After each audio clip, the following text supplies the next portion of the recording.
Welcome back to the Whispering Hour, where the world sleeps, and stories wake. Before tonight's tale begins, don't forget to like the video, comment where you're watching from, and tell us what kind of stories you would love to hear next. And subscribe, so you'll be here when the next story wakes. Now, let's begin. I had been driving for hours, the kind of drive that eats miles like someone turning the pages of a book to get to the end.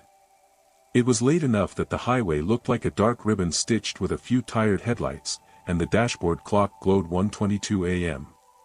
My eyes felt raw from the sameness of the lane markers and the slow hum of tires on wet asphalt. I'd planned to push through, but when the small sign for a rest stop, coffee restrooms open 24 hours, rose out of the black like a pale promise, I surrendered to the idea of a warm cup and a short break. The lot was slick from earlier rain, the lights giving the puddles a mirror sheen. A couple of semis slept at the far edge, their cabs dark, engines quiet in the way of men who've shut off the world to get some rest. A food truck cast a small pool of neon near the building, and a single silver car sat near the lot's rim with its interior light on, engine off, headlights pointed inward toward the building rather than at the road. It looked like someone had paused mid-movement and chosen to stay paused. Inside, the rest stop was the kind of place that remembers 1,000 kinds of tired. Fluorescent lights buzzed in a low, constant way, vending machines blinked like small, solitary constellations, and the old clock on the wall seemed to labor through each second. The clerk, Eddie, his name tag said, moved behind the counter in an economy of motions that meant he was used to the night and its slow people. He poured coffee that tasted like comforting grit and slid a paper cup toward me without asking. That's how the night staff know, you grow to recognize certain looks that say, I have miles left and I need coffee. I took a table by the window and let the warmth of the cup anchor me. The room had a small number of customers, an older trucker rubbing his eyes, a woman scrolling through her phone like she was trying to read the news that would make the world make sense again, a young man asleep with his jacket pulled over his face, but the corner table was occupied by someone else who made the space feel different the moment I noticed him. He was in his early 40s, I guessed, with a duffel at his feet and eyes that held a longer kind of fatigue.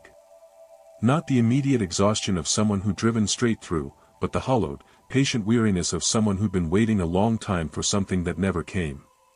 He looked up when I glanced in his direction and offered a polite smile, one of those small, social grins that says, I don't require company but I won't refuse it either. He patted the empty chair across from him like inviting me to sit, the gesture gentle enough that I accepted without thinking why. Long drive? He asked, voice low and even. Long one, I said. Thought I'd stop for coffee and a stretch. Smart, he said. He introduced himself as Paul. He said he fixed things on the roadside sometimes, that he did odd jobs that kept him moving but never settled. He said it in a way that made the road sound like old friends and enemies both, the sort of tone you use when describing a familiar wound. We traded the small talk that keeps loneliness from pressing too hard, a few jokes about the radio, a brief shared sigh about how the coffee never tastes right, a comment about how the rain had loosened the shine on the asphalt. All normal, the world's polite scaffolding. But Paul kept stealing glances at the window, at the silver car outside, and each time his face tightened like a knot. Been watching that car? I asked finally, because curiosity is a way to steady time. He nodded once. Been here a while. I see it some nights. Drivers inside? I asked. He followed my gaze. Looks like it. Sometimes the car's empty. Sometimes someone's in there. Doesn't matter, you can tell the difference between someone stopping and someone staying. The rest stop's clock moved with a heavy hand. Rain had begun again, soft and steady, a fine curtain that made the lot glow in washes of reflected light. The man I'd noticed earlier, soaked at the shoulders, came into the lot from the far edge, walking small steps against the rain as if trying to keep himself insignificant. He approached the silver car, leaned into the passenger side for a second, whispered something into the interior, and then closed the door as if he'd simply delivered news. He looked over his shoulder in my direction and then, as if dissuaded by some rule, walked around the building instead of coming in. He won't come inside, Paul said, more to himself than to me. Not tonight. Why not? The question felt stupid the minute it left my mouth, as if I was asking how the sky was blue. He can't, Paul said quietly. He's waiting. The word waiting kept knocking against my ribs. Waiting for who? Waiting for what? The man with the soaked coat returned shortly to the row of chairs near the window but kept to himself. He left his coat slumped over the chair back, the rain leaving a small halo on the floor, and sat with hands wrapped around a paper cup like someone holding a flame. He watched the car through the window, steady and attentive. Paul and I watched in silence for a while. The trucker left, the woman finished her scrolling and rose, the young man stirred, all ordinary movements in a room of late travelers. The silver car did not change. The woman inside, if she was indeed a woman, sat with her hands folded in her lap, white hair cropped short, face drawn in a pale way that made the interior light seem thin against her skin. She did not move. Her gaze did not wander. If she blinked, it was imperceptible. Did something happen on this stretch? I asked, because superstition feeds on history, and history often explains what the living call odd. Paul's gaze narrowed. Years back. 2 decades.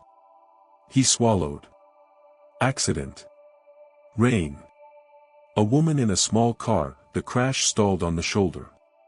Some folks remember the reports. It's quiet now, cleaned up in the book, but places keep the things you think they let go. The idea crawled at the edges of how I thought about places. We talk about memory like it lives only inside people, but buildings remember too in the way they echo, in the small details they preserve. A rest stop keeps the soles of shoes worn in certain patterns, the smell of 1,000 coffees, the sound of an old radio. Paul seemed to believe the lot kept worse things, things that don't fit the shape of sensible institutions. I finished my coffee, the warmth doing nothing to calm the small prickling feeling at the back of my neck.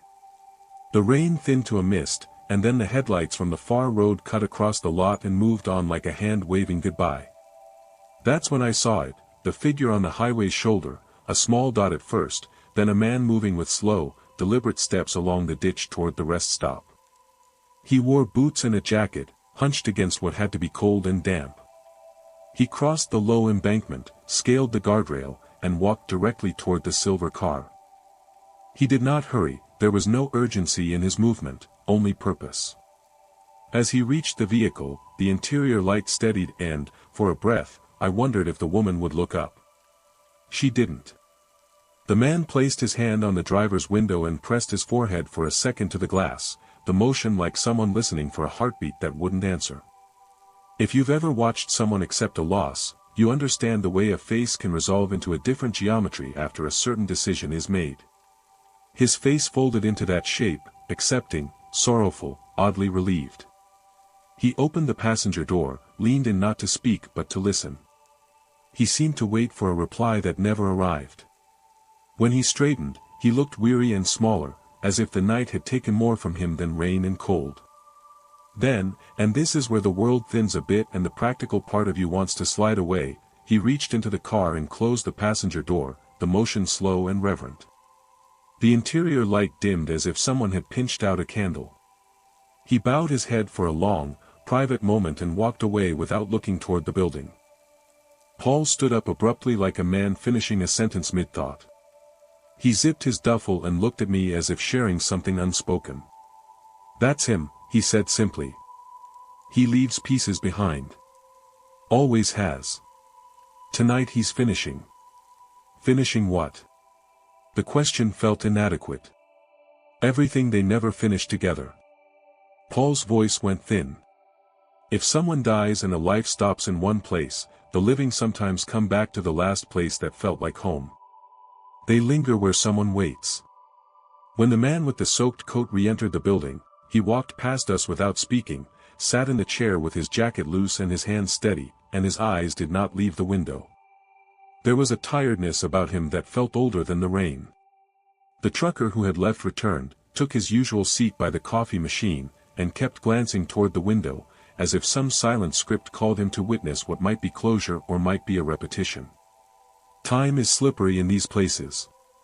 You tell yourself you'll sit for 5-10 minutes, then the clock moves and it's light at dawn and the world reasserts its mechanics.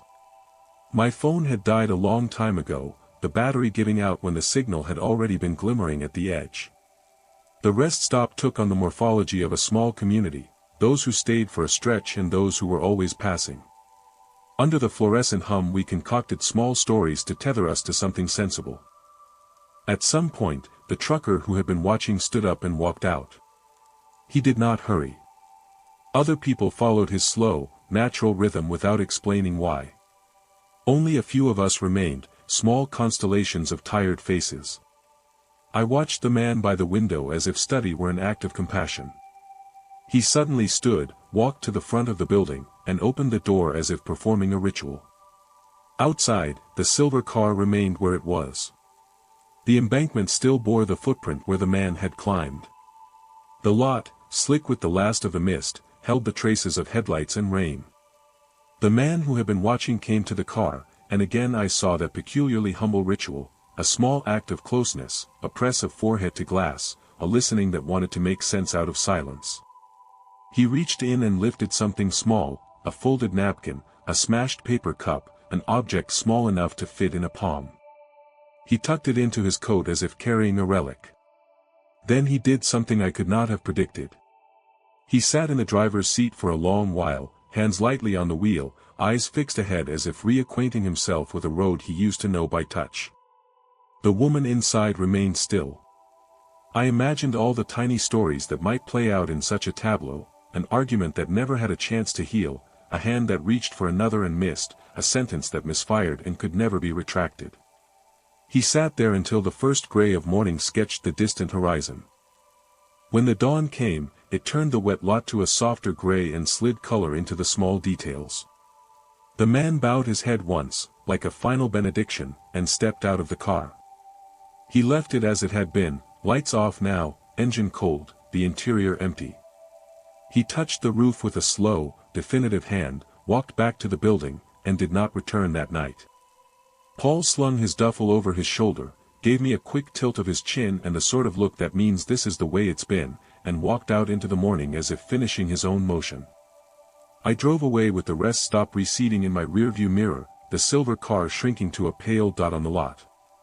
For weeks after, I pulled over at different junctions wanting to test the world's truth. I watched shoulders of highways, empty lots, and distant lights, seeking whatever explanation would let me catalog the night into knowledge.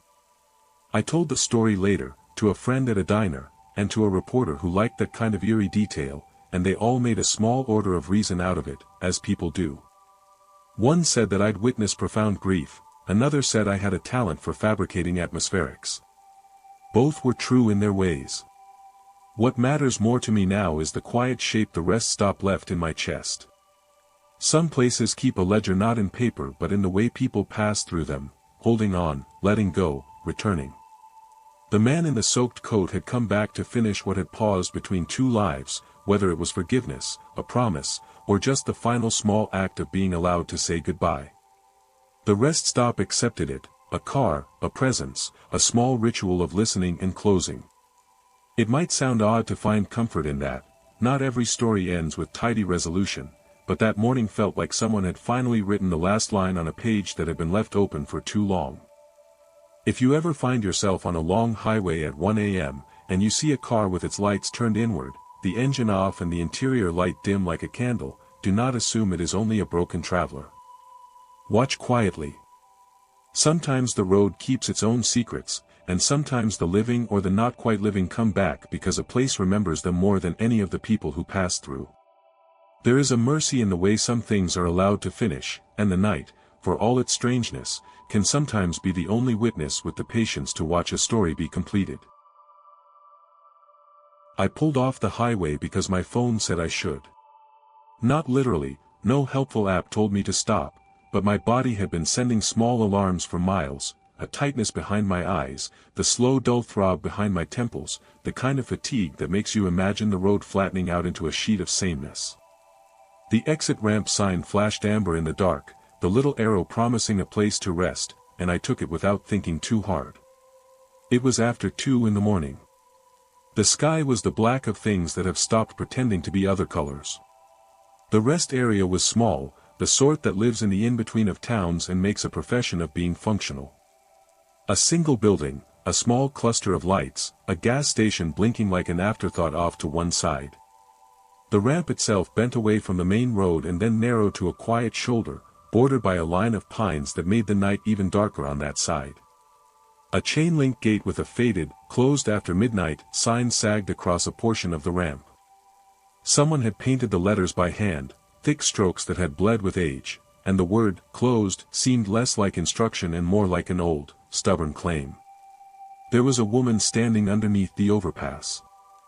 That's how I noticed her, though for a half-second the world wanted to tell me something else. At first I thought she was a trick of light, the way distant headlights catch on raindrops and make a phantom shimmer. She was small against the concrete, a dark figure that could have been a man wearing a coat, a tree trunk, anything at all. Then she moved, and the movement was slow but definite, like a person shifting their weight on cold feet.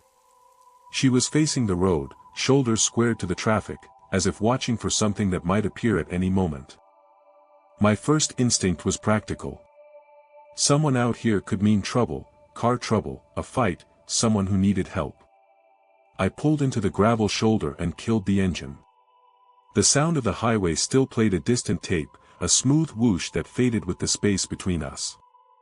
I grabbed my flashlight and walked toward the overpass, each step scuffing the gravel into soft echoes. Closer up, she looked younger than I'd expected, though age is a strange metric in a place like that. Her hair hung straight, damp at the ends from an earlier mist. She wore a dark coat buttoned against the cold. Her hands were in the pockets, head tilted slightly, as if posture and attention had been rehearsed. When she turned her face toward me, it had the peculiar quality of someone who had been waiting long enough to learn the exact contour of patience. She did not smile. She did not surprise me with a question. She just nodded once, small and formal, as though the world and she had met many times and were keeping their greetings brief. "You okay?" I asked. My voice sounded louder than I wanted it to. She answered in a voice that was near whisper, as if speaking louder might wake something sleeping beneath the road. "I keep coming here," she said. "Even when it's closed." That sentence could have been about many things. A confession. A confession that softened into a fact. I scanned her for any sign of harm, a wound, a tremor, a raggedness that meant someone had been out in the weather for too long. She seemed mostly intact, if tired. "Why here?" I asked. She made a small motion with her head, the kind you make when you gesture towards something that is world-sized and private. "I used to pull off the ramp when the boys, my friends, were still around. We'd smoke and talk and watch the trucks. He asked me to wait once. He said, 'I'll be right back.'" Her fingers tightened in the pocket. "I wait. The thing about roadside grief is it doesn't care for neat chronology. The mind lines things up into cause and effect, but the places that hold memories prefer to keep things messy, fragments, smells, a cigarette stub in a certain curve of gravel." She had chosen the exact spot a grief had landed and made it home.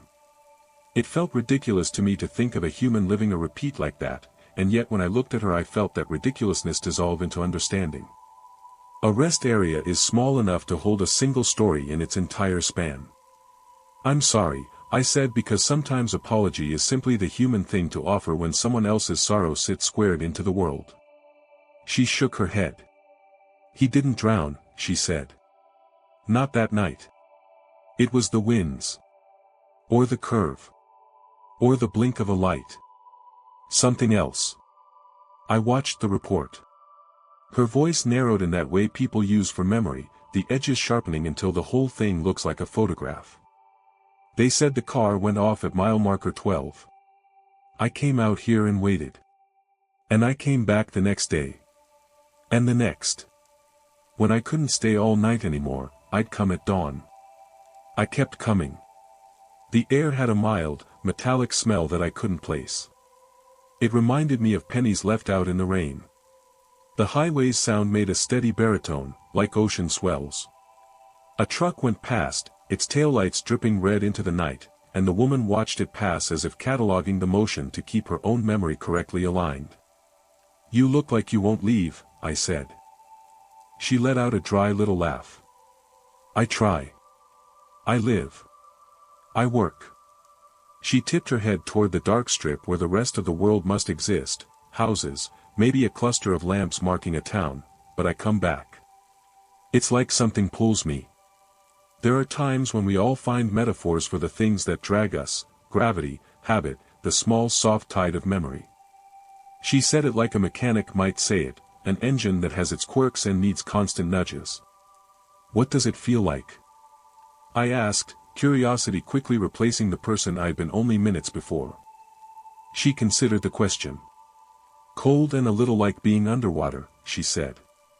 "Like you need to hold your breath and the air is waiting for you to let it go. If it helps, imagine a place that remembers you as firmly as a name carved into wood."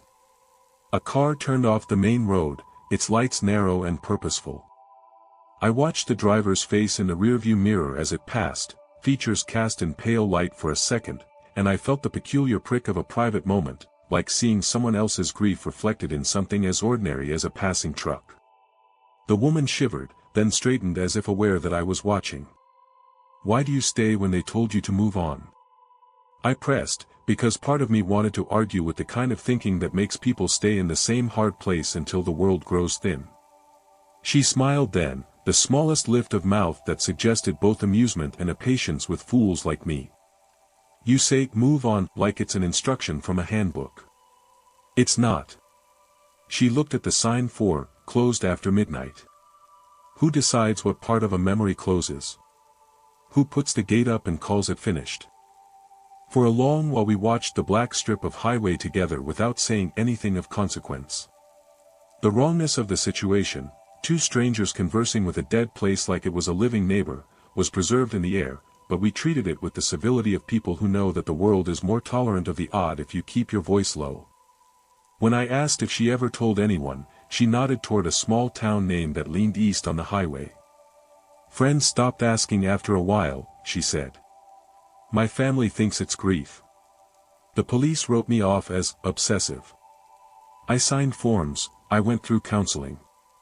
They gave me phrases to use like closure and healthy coping techniques. It doesn't fit inside those boxes." There was a rhythm to the way that people bureaucratize pain. You get a diagnosis. You get a pamphlet. You get an order to return to work. And yet the place remembers the moment the night overtakes someone, the way a spill leaves the mark of its shape. This stretch of ramp remembered the way her husband's taillights had disappeared down the shoulder. She told me about the night with the tap-pity drum of the rain inside her words. He had been late, more tired than usual. A truck was ahead of him and then he wasn't. She had watched the news coverage with too many cups of coffee. She had driven the route and seen the patch of guardrail twisted like something that had taken a bite out of metal. She had touched the earth at mile 12 and felt the echo of a body's abrupt absence, the way silence can feel like a shape. "Isn't it dangerous?" I asked, because the rational part of me wanted to lay out laws and rules and reason. "Mostly people leave me alone," she said. "Some come to offer help, and I smile at them because help is a kindness. Others say the usual things: move on, get help, find someone else. But some nights, things happen that make the whole idea of risk shrink into comparative language." She said, "Some nights," slowly, so that I knew there were nights she would not speak about at all. It was at that moment the headlights on the highway dimmed in a pattern, a suggestion rather than a signal. You could feel the air tighten, as if the night held its breath. The woman did not flinch. She simply pushed her hands further into her pockets and said, "He comes sometimes." My spine prickled the way it does when a room goes too quiet before an announcement. "Who?" I asked, though part of me already tasted the answer. She pointed, not with her finger but with that subtle tilt of her chin that ages teach you. The shoulder of the road ahead was a darker stripe with the faintest suggestion of a figure moving at the edge. For a second I thought it was a trick of distant reflectors or a tree limb shaped like a person. Then it stepped forward, slow and deliberate, a silhouette that had the human gait of someone who knows their body like a worn pair of shoes. This man, if man is the right word, moved as if remembering a route he'd once run. He walked along the shoulder, not fast but purposeful. When he reached the fence at the ramp's edge, he climbed, eased himself over with the care of someone who had done this many times, and came down into the lot. He wore a coat like she did, but his face was awash of the night, features blurred, smudged like paint in the rain. When he turned toward the woman, the light from passing cars painted a harsh line across his cheek and then took it away. "Do you see him?" the woman asked me. "Yes," I answered, which was useless because seeing is easy, but understanding is another art. He stood a few yards away, hands to his sides like a man waiting for permission to speak. He did not approach but he did not leave. The way he faced her felt like a rehearsal, like someone keeping the posture correct in case the choreography might help the past remember the present. I wanted to ask what I expected the answer to be, if he was a memory, if he had died, if he had been the one to vanish. Instead I asked, "Does he know you're here?" She paused. "The night folded around us. Sometimes he watches, and sometimes he doesn't. When he does, he looks for the outline of the life he thought he'd have. When he doesn't, he walks the shoulder like a man practicing forgetting. What happens when he looks?" The question was small, even foolish. But about halfway through asking it I felt nothing but a brittle curiosity. "He waits," she said simply. "He comes to the ramp because it was the last place he remembers being safe. The ramp keeps the shape of his footstep, the place where he stopped to say nothing that would later hurt. If we stay, sometimes he sits down and the waiting ends. Sometimes it goes on. It depends on what he has to finish. If you read this as allegory, it becomes something tidy, a person trying to reconcile with grief, a loop of behavior that either resolves or becomes entrenched. But looking at her and the figure and the narrow highway between them, it felt less like an allegory and more like a literal. People return to the last place that felt like a home for a fragment of their life and attempt, pathetically and bravely, to collect what was left untidy. We talked for what might have been an hour or a few minutes measured in the small increments of truck lights and the passage of a few weary motorists. She told me of the nights when the man, in that hovering, half-formed way, had walked up to the car and pressed his hand to the window. She said he'd sit in his car sometimes, eyes shut as if remembering the sound of a laugh, and once he reached into his coat and took out a small token that he left on the hood, a coin, a cigarette stub, a folded photograph. She gathered those things sometimes, because she believed the small things mattered. She kept them in a shoebox at home like a shrine that pharmacists might scold. At some point the night began to thin around the edges, threads of blue entering the eastern horizon, telling us that dawn had been patient enough. The figure on the shoulder straightened and walked back to the highway the way he had come, slow, deliberate, and the woman smiled in a way that broke the line of grief into a softer arc. She placed her hand flat against the chain link, the metal cold on her palm. "Sometimes he finishes and I can stop coming," she said. "Sometimes someone else comes before he does and then the waiting is for them." "Finish what?" I asked. She closed her eyes for a second and when she opened them she looked at me like someone who'd been given permission to say a secret aloud. To say sorry. To say goodbye. To hand back the part of life he held when it left. It's a small ritual. We don't always get the words right. But sometimes someone gets to say it, and then they go. The sun bled a pale line across the horizon. The trucks started their engines, one by one, and the rest area slowly became the ordinary morning place it had been designed to be. People stretched, yawned, gathered their things. The woman tucked her hands into her pockets and began to walk back toward the town in the direction she had mentioned earlier. Before she left she looked at me and said, "If you ever see someone who looks like they don't belong, don't be cruel. Ask. Sometimes you can help a person finish." I walked back to my car and sat for a long moment before starting the engine. The highway rolled forward under my tires and the rest stop sunk into the side mirror like a small island. I thought of the woman, of the man on the shoulder, of the gate with its bold, closed, that might have meant nothing to the world but everything to someone who measured the world by the place their life had paused. For weeks after that night I found myself glancing at overpasses, at breaks in the guardrail, looking for places where the living and the rest of the world might rub together like hands. Sometimes I felt foolish, like someone carrying a superstition in their pocket. Sometimes I felt grateful that I had been there, no more, no less, at a moment when a person needed an audience to finish a sentence. If you ever find yourself on an exit ramp that's closed, and there's a woman standing under the overpass looking at the road as if it still remembers how to carry someone home, stop if you can, and talk. Don't patronize. Don't offer the cheap consolation of clichés. Ask her if she's okay, and listen. You might be the line someone needs to draw the loop closed. You might be the small thing that lets them stop coming back. I was tired enough to mistake shapes for facts. That's the thing about driving long, empty stretches of highway, you start filling gaps with invented scenery so your mind has something to hold on to. At 2 in the morning, the rest stop lights were a promise, a tiny constellation in a smear of black, and I took the exit because my shoulders had stopped asking politely and had begun to ache. I wanted coffee and a cigarette and the small human reassurance that other people existed in the world, even if they were half asleep and fluorescent lit. The lot was damp and sparing of cars. A couple of trucks idled like great beasts breathing low. The convenience store smelled like old coffee and the faint chemical sweetness of cleaning solution. Inside, Eddie was behind the counter, hair a little flatter than the last time I saw him, moving with that slow, patient economy you see in people who have learned to pace themselves. He gave me a nod, poured my coffee, and the rest of the room seemed arranged around a quiet human logic, a man reading a paper, 2 teenagers huddled over a phone, a solitary woman on the far bench. I took my cup and sat near the window. The fluorescent light made everyone look the same shade of tired, but the window reflected the lot like a second world, cars dim and mirrored, a shimmer of wet asphalt. I was halfway through the cup when the bell over the door rang and someone entered who altered the air in a way I couldn't name right away. At first I thought he was just another traveler, a hooded jacket, jeans, a backpack that had seen better roads.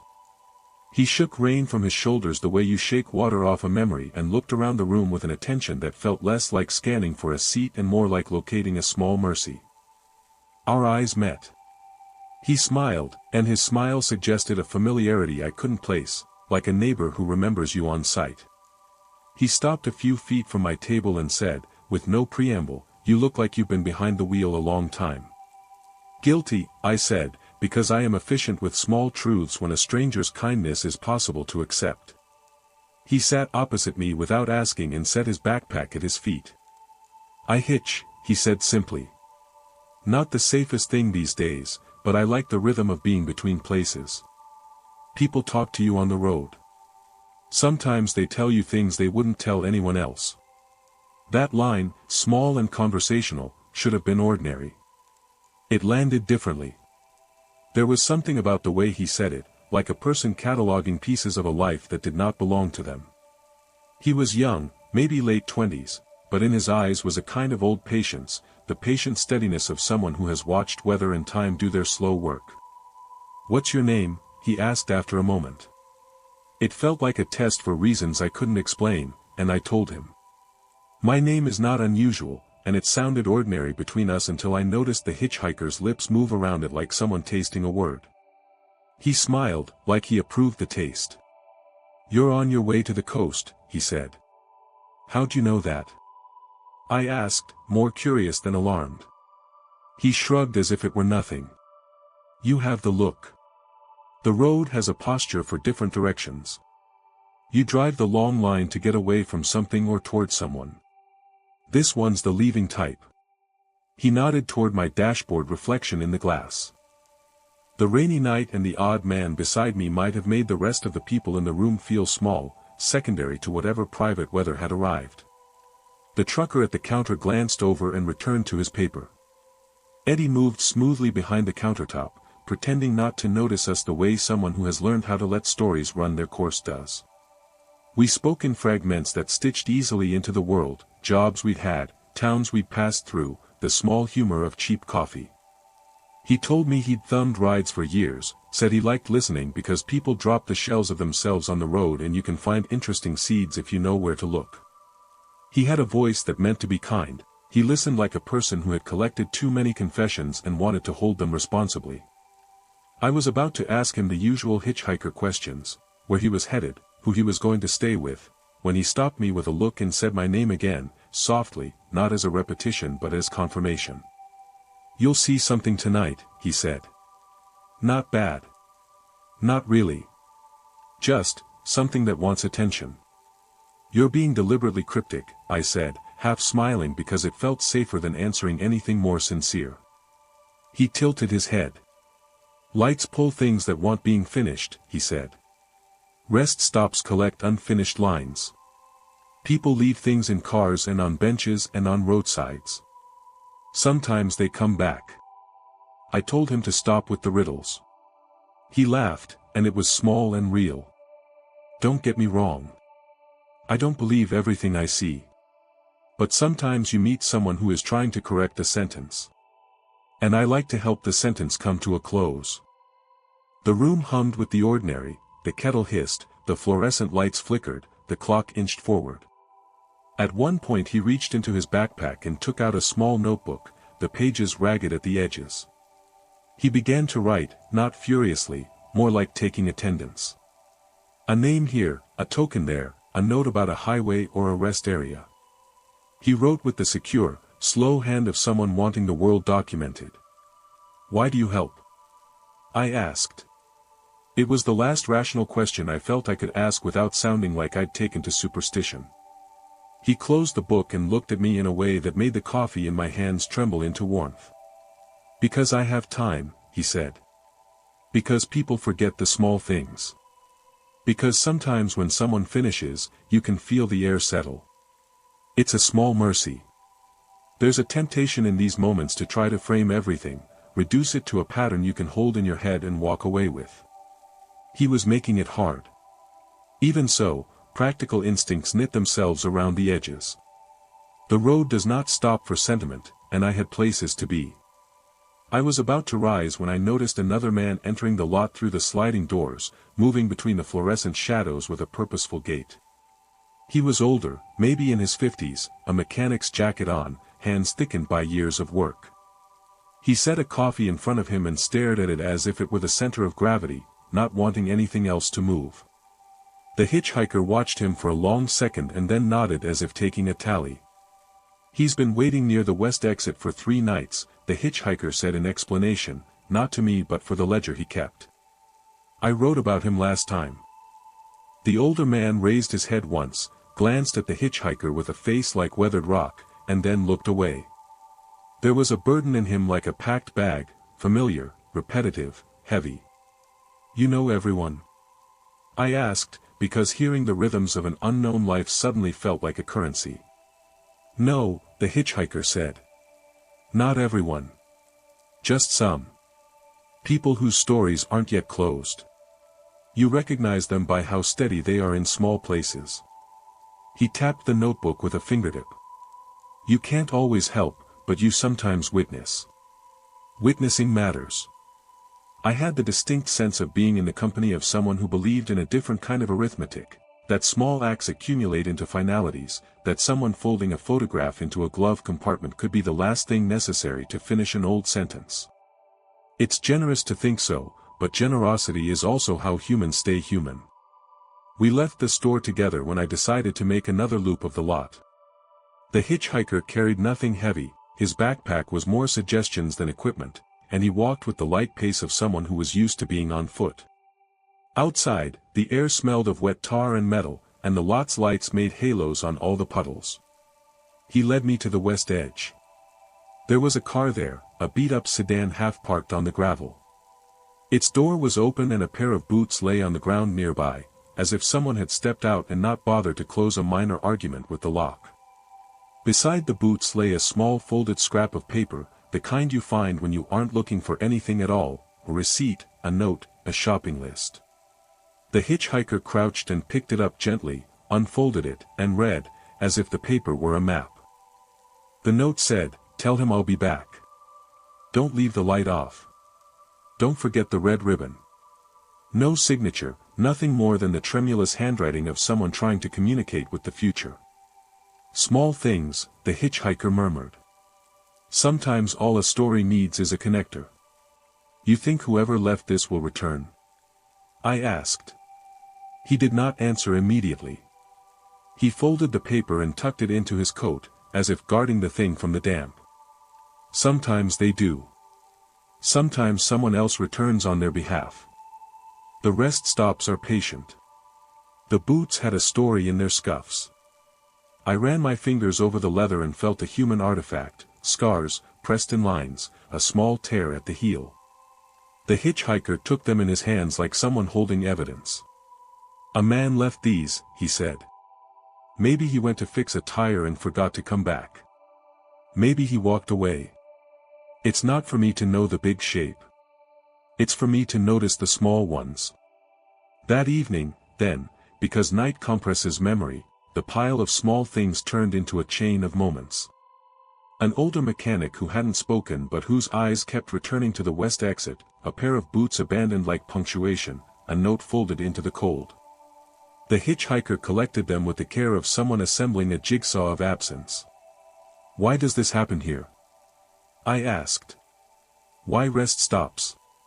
Why the west exit? He shrugged. Places collect what people leave. Rest stops are tiny amphitheaters for endings. People stop there because they need to make a choice, or because a choice was denied them. The west exit is a bend in the road where things have a habit of going wrong. People slow there, perhaps to change a tire, perhaps to think, and sometimes the night takes or keeps or returns in ways that make sentences unfinished. I listened because the hitchhiker was persuasive and I had nothing better to do. I had come looking for coffee and a short sleep and instead found a study of endings. It's easy to be skeptical. It's harder to resist when you are handed small proof, a folded note, a pair of boots, the look of a mechanic who keeps his distance from the rest of the room. He told me then about the man who used to stand at that particular patch of gravel months ago, about how he had waited for someone he'd promised to meet and how, when the sun rose, the man wasn't there. People circle back, the hitchhiker said, voice thinner now, as if the words were fragile. Sometimes the body moves elsewhere and someone else returns to put a pin in the story. Sometimes ghosts are just people who haven't been told it's time to leave. I wanted to test the theory the same way one tests a new instrument, carefully, with skepticism and respect. I asked the hitchhiker if he'd ever finished anything, if a person had ever left with their burden eased. He smiled then, the first real smile since I'd met him. Once, he said. There was an old woman who'd misplaced a ring. She'd driven all night asking strangers and crying in cups of coffee. We looped the highway until the sky lightened, and someone finally said the ring had been in the pocket the whole time. She cried for the release of the small thing and left singing. Small endings mean the world. I was there. That counted. There's an intimacy among strangers that grows in tiny increments when you admit to being lost, even temporarily. We walked in a circle of light, watching for other signs, and in the hush of the night a silhouette appeared at the edge of the west exit, a figure on the shoulder moving slowly, the kind of movement done by people who know how to keep going even when they do not know where to end. The man reached the gravel where the boots had been. He stooped, picked them up, and placed them back in the car as if closing a chapter. The mechanic who had been sitting quietly at the counter stood now, walked to the door, and went out without a word. He knelt, stared at the boots, and then reached into his coat and pulled out a red ribbon. It was small and faded, as if it had been kept in a pocket for a long time. He tied it to the car's mirror with hands that trembled slightly in the damp. The hitchhiker watched the scene and then turned to me. Sometimes it's not the person who left who finishes the sentence, he said. Sometimes it's someone else coming through, recognition arriving in the form of a ribbon or a coin or a phrase. People are often better at finishing other people's sentences than their own. By the time dawn touched the horizon with a thin, cold light, the lot had settled into its slow morning routine. Tires rolled like distant drums, and the fluorescent glow inside the store softened to a daily pale. The boots were back in the car. The ribbon hung like a small banner. The note had been tucked into the hitchhiker's pack, where he promised it would stay until someone else needed it to make a memory complete. I asked him if he was going to leave, to go somewhere real. He shrugged the way men with backpacks do, and said, "Where I go isn't as important as making sure the small things are understood." Then he stood, shouldered his pack, and walked to the edge of the lot. He paused, looked back at me like a man making a decision, then kept walking, thumb out for the road. I drove away with the west exit shrinking in my rear view and the image of the hitchhiker turning into a small figure on the shoulder of the highway. The rest stop felt altered, less like a place where strangers pass and more like a waiting room for small truths. For weeks after, whenever I passed a rest area, I found myself checking the lot's edges for shoes, ribbons, or abandoned notes. I wanted to see evidence that some acts, however quiet, had a power to set things right. If you travel long, lonely roads, you'll meet many types of people. Some will ask for rides and tell you short stories. Some will ask for money or directions. But sometimes you'll meet someone who remembers how to finish sentences other people have started. If you're lucky and awake enough to notice, you'll let them do their work. You'll listen as people stitch close the small seams of their lives, and you'll feel the odd, soft relief of the air settling into place. That night at the rest stop I learned how small things can be heroic, and how people who choose to witness, that is, really witness, become unlikely custodians of endings. The hitchhiker kept a ledger in a tattered book and a small kindness like a lantern. He walked the edges of the road and collected the thin proofs of unfinished lives. Maybe it sounded fanciful. Maybe it was real. I only know that on the drive after, I watched the mirrors and the shoulder, and I felt, for the first time in a long while, that endings could be gentle. I remember the highway that night like a memory you can still smell, the cheap coffee that had soured somewhere between exits, the faint metallic tang of the dashboard, the way the white lane markers slid under the tires in an unending rhythm. I had been driving long enough that the dark felt familiar, a companion that altered its mood at 3 in the morning and then shifted again as dawn nudged the horizon. It was one of those drives where the road becomes a quiet metronome and your thoughts thin until only necessary things remain, the next rest stop, the next town, the soft pressure of the wheel in your hands. I noticed him first as a silhouette against the shoulder, a man standing still beside the guardrail at exit 49. At that hour people rarely stand outside unless a car has failed them or they're trying to flag down help. He wasn't waving. He wasn't pacing. He simply stood facing the road, shoulders squared like someone who'd rehearsed waiting. For a heartbeat I thought it might be someone on the phone or a lost traveler catching a breath. Then my headlights caught his face and the small, habitual certainties of the night slid a little. There was something about him that nudged at a place in my memory, not a person I knew, but a face that felt like a photograph seen once and kept. Dark hair, close cut, eyes that didn't dart or search, a mouth that rested in a neutral, almost patient line. He looked as if he belonged to the road itself, unremarkable in the way old things become, like a lamppost you only notice when it's gone. I continued past him because stopping on the shoulder felt wrong and dangerous, but even as I moved away I felt the odd sensation of having missed a cue. A few minutes after passing exit 49, when the constant hum of the tires was the only soundtrack, I felt a small change in the car's balance. It was subtle, the kind of shift you notice if you drive a vehicle enough, a difference in the way the suspension settled, the breadth of weight redistributing. My eyes slid to the rearview mirror without a plan and froze. There was someone in the back seat.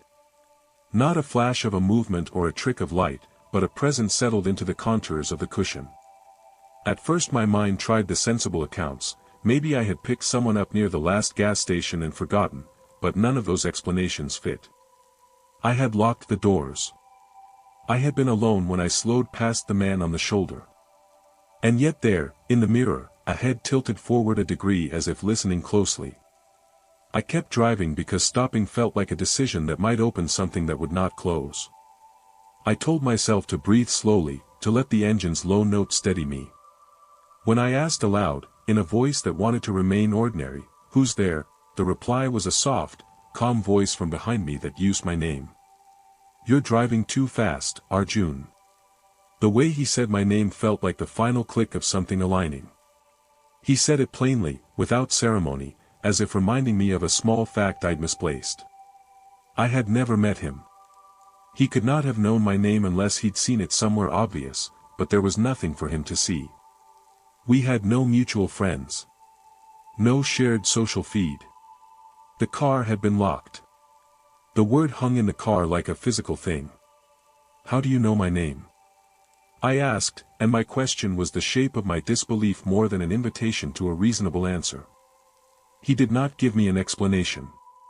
He only said, in the same low, deliberate voice, "Don't take the next exit, not tonight."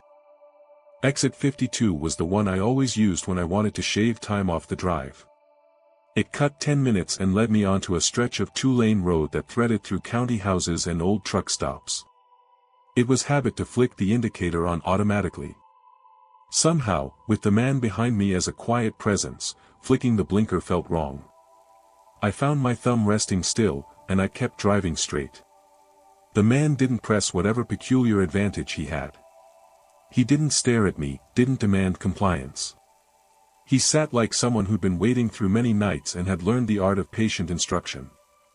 After a while, with only the lights on the dash and the road ahead as companions, he spoke again in that same thin, matter-of-fact way.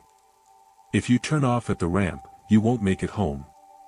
There was no lectern for such a proclamation, no metaphysical cue that would give it weight beyond the voice. Yet something in the tone built an uncompromising clarity, a risk that was not guessed but reported like a fact.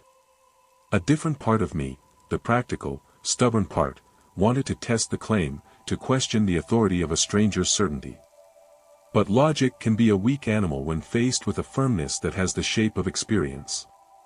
I drove on, palms tightening and then loosening as if my hands were trying to keep the wheel from understanding how frightened I was. The highway rolled through emptiness and the GPS recalibrated to nothing, its digital map a faint glow that meant only that I was moving. He said nothing else for a while. The silence was not hostile, but in that silence there was a suggestion that something watched beyond sight. When the green glow of the exit 52 sign came into view, the motion to indicate was, for a fraction, automatic. Habit pulls like gravity. The man's voice undercut it again. "Arjun," he said, softer this time. "Not tonight." I kept straight. The exit passed us by. A small relief seemed to leave his shoulders and I felt faintly ridiculous for being relieved myself. The rest of the drive took on a strange hush. Even the radio, a low hum of static and old songs, felt like a conversation being held at the edges of hearing. After I finally pulled into my driveway and let the engine cool, I checked the back seat anyway because the human mind demands physical proof. The upholstery was empty. There was no scent of another person lingering in the car, no trace of a jacket or a crumpled receipt that might betray an uninvited passenger. For a moment I wondered if the whole encounter had been a trick of exhaustion, my brain stitching together an explanation for the night's monotony. But that thought evaporated the moment I turned on the morning news. A two-car pileup had occurred at exit 52 during the hour when I'd been passing. According to the bulletin, a delivery truck had lost control on a slick patch and jackknifed it, blocking the ramp and taking out two vehicles that drove into it before any of them could stop. It read like a trimmed report, names, times, the usual clinical details, but my face and hands went cold in a meaningful way. The math of distance and time and the precise seconds it would have taken me to be on that ramp were a cruelty of arithmetic. The alternative, accepting that something unknown had moved me past an exit, seemed to make more sense than the notion that I had been spared merely by chance. A week later I kept driving the same stretches for work, as all of us do. The night does not adjust its appetite for habits because a story sits heavy in your chest. But after that night, I noticed more. I noticed faces at shoulders that had previously blurred into roadside shadows. I slowed more often, not just out of superstition but out of an attentiveness that felt both new and old at once. It was like a small, private code had been tattooed on my awareness. On the third night after the accident, I was coming back from a delivery that had run late. The road was a long ribbon of darkness and the rest stops came in small, familiar points of light. I passed exit 49 and forced my eyes away from the shoulder like someone resisting a compulsion. Habit had to be relearned. When I reached the next straight stretch, I felt the subtle shift in suspension again and glanced at the mirror. He was there, as if he had been part of the seat itself. Up close his face was exactly what I remembered, not crude or gaunt, not threatening, simply precise in the lines of a man who had seen too many roads. He looked at me, not through me now, but directly, and there was a softness in his gaze that hadn't been there before, like someone who has waited and then decided to trust their patience. "You keep to long roads," he said. His voice carried a weariness that had nothing to do with age, and it was easier to hear now the small creaks of humanity in his tone. "Do you remember the night with the rain?" At first I thought he meant the accident, the one on exit 52, and I shook my head. I hadn't been thinking in terms of narrative, I had been thinking of minutes and danger. He didn't correct me. "You helped me," he said. "Once." The sentence was a sudden window onto a world where cause and effect had different inhabitants. "Helped you?" I echoed, because what else was there to say? He nodded like someone acknowledging a debt. "You drove past me once, and I slipped in. You kept your hands steady and your eyes forward. You didn't turn. You didn't panic. You kept going the way you were meant to go." He watched my face like someone measuring a truth. "You didn't know you were helping. Most people don't. There are small, uncanny ways in which memory shifts." After a moment, I recalled a night years back when I had slowed for a figure on a lonely shoulder and a stray old man had stumbled toward the cab. In a blur of rain and motion I had tugged the door open, guided him to the passenger seat, and driven him to a lit diner. He had stayed that night and gone on his way in the morning. The detail sat in my mind like a coin kept in a pocket, useful but easy to forget. It was possible, in the mathematics of small gestures, that I had done something similar and not measured the consequences. "You came back," I said to him now, because the night had folded us into a thin honesty. "You came back to tell me not to turn." He gave a small, almost imperceptible laugh. "I came back because the road keeps what it knows. People leave pieces.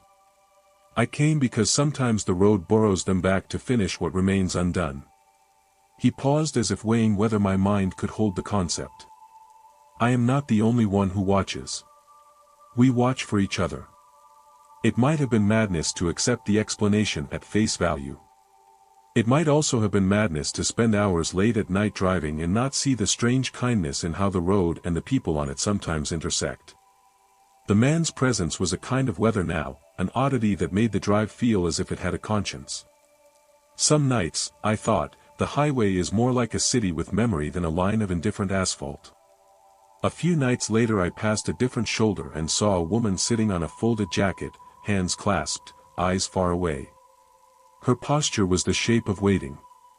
I found myself slowing not because of fear but because of a gentle curiosity that had perhaps been given to me that night. I stopped and offered her a cigarette, the small, worldly gesture of fellow travelers. She accepted it, and we spoke of trivial things until the smallness of conversation felt like an anchor. When I finally left, she hugged the air around herself in a way that looked like relief. We are good at naming the big interventions in life, accidents, births, deaths, but we are not as practiced at recognizing the small acts that tilt the balance. That evening with the man in my back seat taught me to listen for those tilts. I learned to be more aware of the quiet passengers' life supplies, the ones who appear for a few minutes and leave the car a fraction lighter. The road, it seemed, kept an inventory, and sometimes it nudged you to correct a missing piece. I have driven with the memory of that man since then. It is a companion that does not intrude but sits thereby, a cold cup of coffee that tells me to pay attention. I do not know his name, and he never offered one. I do not know if he was a ghost, a memory, a man between lives, or simply a man who had learned to exist in the scene between nights.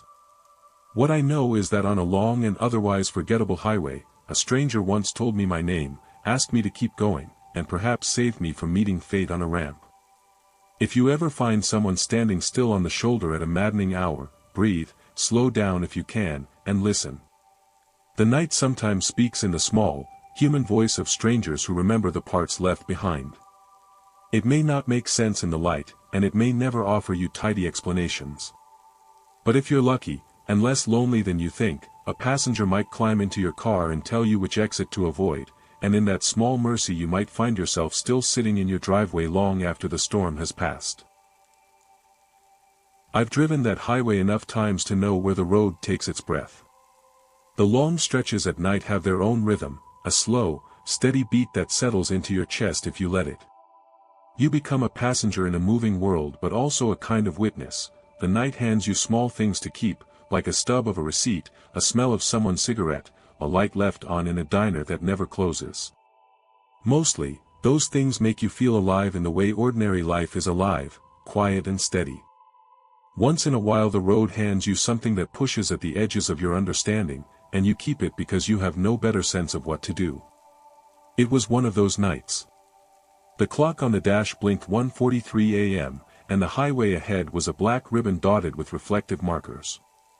I'd been on the road since dusk, moving cargo through towns that sleep late and wake early. The radio was off. Coffee had stopped being a pleasure hours ago and had simply become a necessity that kept the muscles in my jaw from quieting. The hum of the tires was the only company I wanted. I noticed him because he shouldn't have been there. From far off he looked like a reflection of a pole, a broken shadow, something the eyes don't sharpen because they assume it's inert. As I came closer, the silhouette resolved into a man standing in the middle of the left lane. Not near the shoulder. Not waving a flashlight. Exactly in the lane, facing the oncoming stream of headlights with his hands by his sides like someone waiting for an appointment. My first, reasonable thought was that he'd been in an accident, that a car had broken down and he'd wandered into the road. I slowed, heart picking up its own nervous rhythm, and peered through the windshield. He didn't flinch. He didn't wave. He simply stood there with a calm that felt almost ceremonial. For a second I considered calling it in, police, tow, someone who lives inside the system of responses, then shrugged it into the trunk of my mind. Stopping on that stretch felt dangerous. The road had no shoulders for miles, and a wavering car could become a worse hazard. My hands tightened on the wheel. I passed him at 35 miles an hour, close enough to see his face in the smear of my headlights. He was younger than I expected, late 30s maybe, hair damp from a mist that had been gathering at the edges of the pavement. His eyes were fixed on the distance, unfocused in a way that makes you think the person is looking at two places at once, the road and something only they can name. When I glanced in the rearview mirror a minute later, he was there in the distance, still standing, the night holding him like glass. The absurd part was that I smiled at the thought of him as a person shaped by some private grief. Human beings do strange things at strange hours, and the highway hosts more private tragedies than a novelist can invent. I told myself a small, private story. He needed help, he'd leave, the night would go on, and I would forget him. I didn't forget.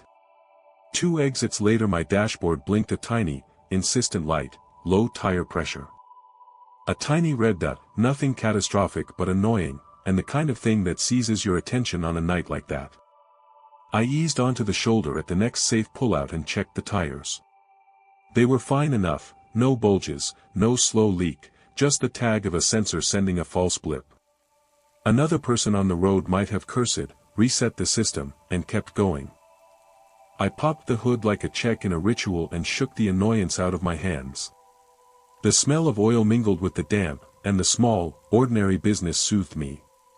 After a few minutes I got back on the highway and kept the speed steady. Crossing that stretch again, the man came to mind as if the road had whispered, "Remember him." I tried to tell myself I was being sentimental. Then, as I rounded a shallow bend, I saw headlights stopped ahead and a line of cars slowing in a way that made the night fold inward.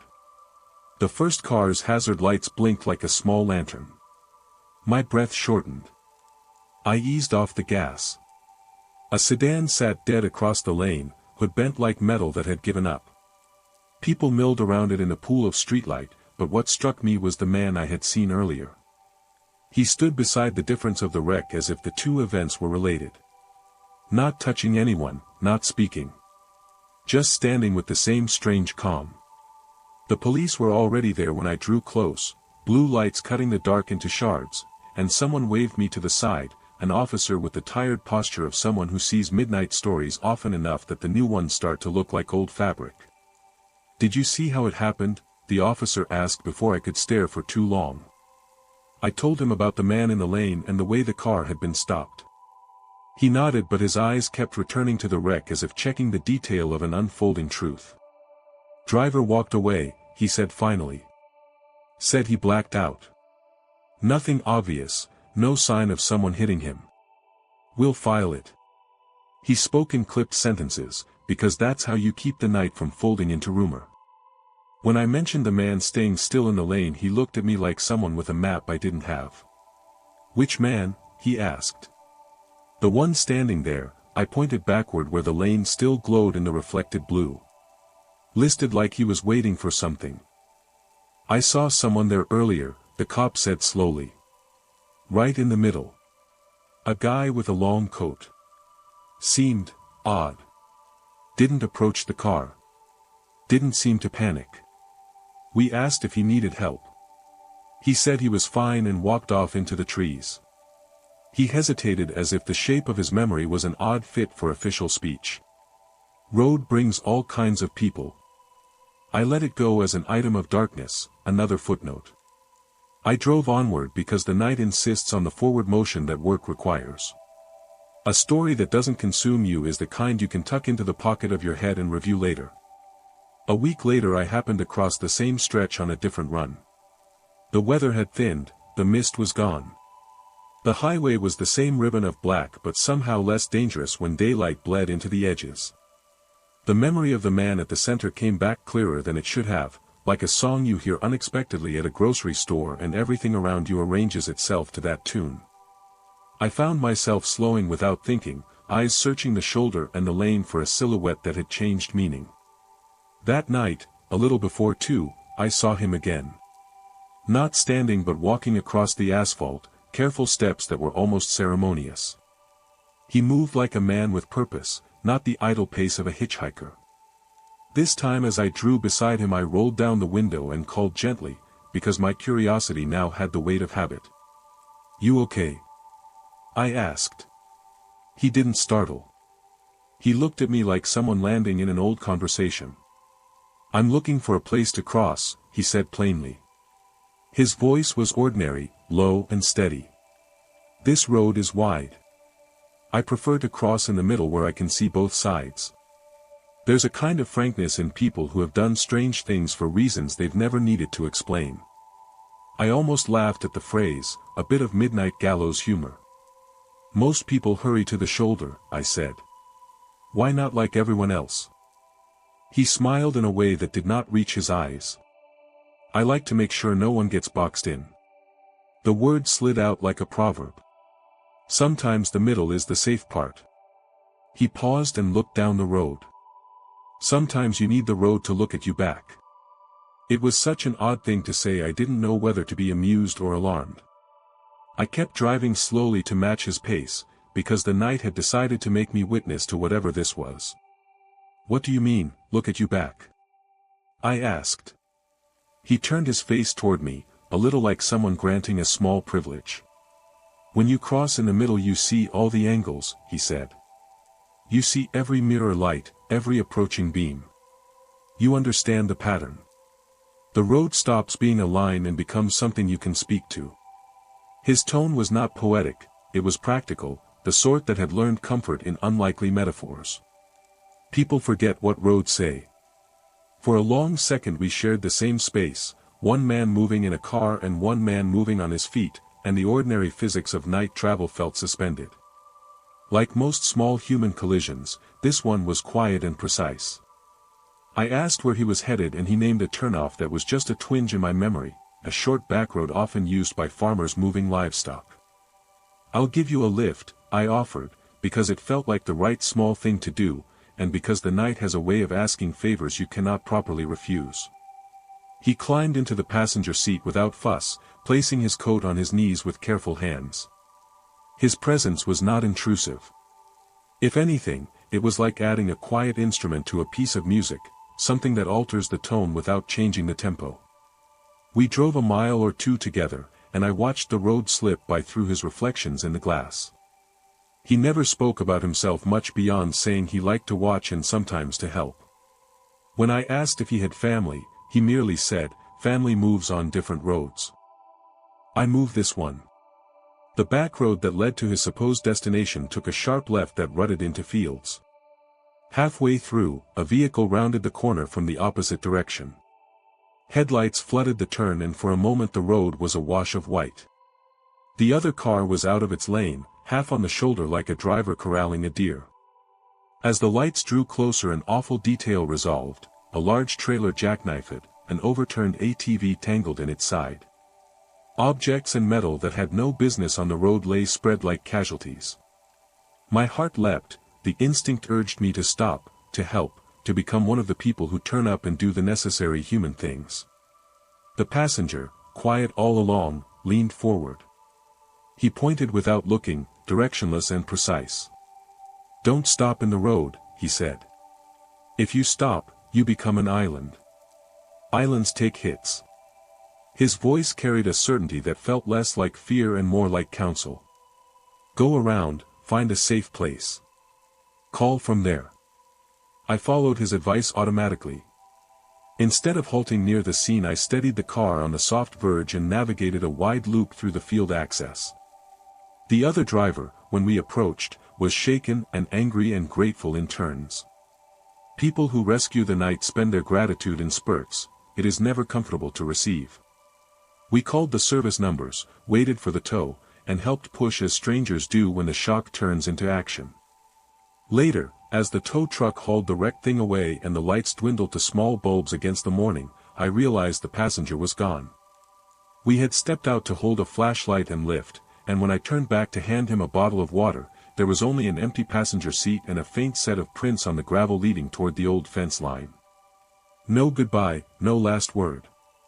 The coat lay on the seat as if it had been set there and not removed. I tell you this not as proof that the man was anything other than a stray Samaritan, though sometimes the mind enjoys the mystery. I tell you because, weeks after, the detail of him refusing to be participant in the crash seduced me into noticing patterns I might otherwise overlook. In the weeks that followed, I found myself checking shoulders more patiently, slowing without the primal anxiety that used to push me to rush past human shapings in the dark. I began, without deciding to watch where people stood and how they stood. The night is full of bodies that have stories, we just rarely stop long enough to read them. Months later, on a drive I make twice a month, I took the same back road out of habit. The same field access, the same weathered fence posts, the same tired corn rows. There was a small memorial on the verge where the crash had been, a plastic cross, a single bouquet gone a little brown, a faded ribbon. Someone had set a stone with a name on it. The name matched none that I knew, but as I drew closer a memory nudged at the edges of my thoughts, the way the man had said family moves on different roads. I thought of that with an ache I couldn't place, and then I drove on. You can make a list of logical explanations for the man in the lane. You can account for good Samaritans, for drunks, for men who sleep on the road to sober up, for elaborate pranks and misplaced kindness. It all fits into a sensible ledger. But there is another list in the world that people rarely catalog, the ledger of small mercies. It records nights where someone slowed, where someone moved out of the line of immediate danger, where a driver made a choice that kept a life unwound just a little longer. The ledger is private and shy, and it prefers quiet hands tallying the entries. The man who stood in the middle of the highway and later walked along the shoulder was one of those quiet entries for me. Maybe he was a man who lost his way, or maybe he was someone who'd learned a peculiar competence about the night. Maybe he was a kind of guardian that the road keeps on its payroll, which isn't to say superstition, it's to say that some nights call for someone to be still in the lane so the rest of us can understand how to keep moving. If you ever find one of those figures on a late highway, do not judge them at the speed of first glance. Slow down enough to let your humanness check itself. They might be asking for help, or they might be the only person who sees the right place to be still. Either way, there is a quiet dignity in noticing. On the night since then, when the road stretches and the white markers blink in the dark, I think of the man standing in the lane and how the night remembers him. I think of the small decisions we make, when to stop, when to keep going, and how those tiny choices collect into the ledger of our lives. And sometimes, when the highway hums a particular tune and the world feels unusually attentive, I wonder whether the road keeps its own debts. Maybe it remembers what we forget. Maybe it keeps a list of the people who lean into the dark and refuse to move until someone learns to go around them carefully. I don't think of him as a ghost or a specter, because the night didn't frighten me that way. I think of him as a person who chose an odd, steady way to matter. Perhaps that's the best kind of presence, not a legend shouted at the corners of town, but a small kindness in the seam of a dangerous night.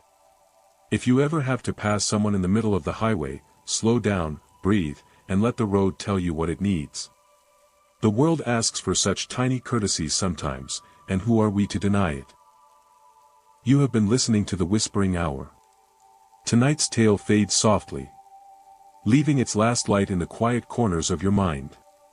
Let the echoes settle. Let the darkness rest. Good night.